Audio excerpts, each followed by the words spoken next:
జై శ్రీరామ్. జై శ్రీరామ్. జై శ్రీరామ్. జై జై శ్రీరామ్. శ్రీరామ్. మనిషి అనుసరించాల్సిన బాధ్యత ప్రతి లోకంలో తన ధర్మాన్ని కాపాడు. శక్తిని పూజిస్తూ విజయం కాదని శ్రీకృష్ణ ధర్మాన్ని రక్షించే వారిని ధర్మం రక్షిస్తుంది శ్రీరామ్ గారు చెప్పారు. అందుకే మనల్ని రక్షించుకోవడం మన కర్తవ్యం. పాశ్చాత్య సంస్కృతి హిందూ ధర్మాన్ని నిలబెట్టగల పార్టీకి ఓటు వేయడం. తమిళనాడులో కాంచీపురంలోని ఉచిత బస కోసం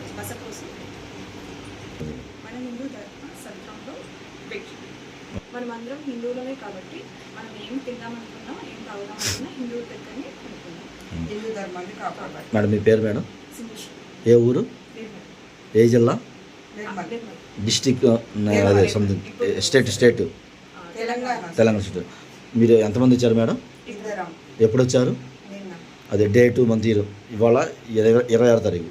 25 తారీఖు నాడు నైట్ డేటు మంత్ ఇయర్ చెప్పండి. ఎప్పుడు వచ్చారు మీరు? 25th June. జూన్ 27. సో మీరు మన హిందూ ధర్మశాస్త్రం కాంచీపురం హిందూ ధర్మశాస్త్రానికి వచ్చారు కదా. వచ్చిన తర్వాత మీకు ఏమైనా అసౌకర్యం కలగడం కానీ ఏమైనా ఇబ్బంది కలగడం కానీ ఎలా ఉంది? చాలా సేఫ్గా అనిపించింది. చాలా కంఫర్టబుల్. సేఫ్టీ పర్పస్ ఎలా ఉంది మేడం? బాగుంది. సో మొత్తం అన్నీ చాలా బాగుంది. భారత్ మా కూడా కంఫర్టబుల్గా ఉంది. భారత్ మాతా Expectation జీ. కంటే ఎక్కువగా. Okay madam. భారత్ మాతా జీ 3 సార్లు చెప్పండి. భారత్ మాతా की जय. भारत माता की जय. भारत माता की जय. जय श्री राम. జై శ్రీ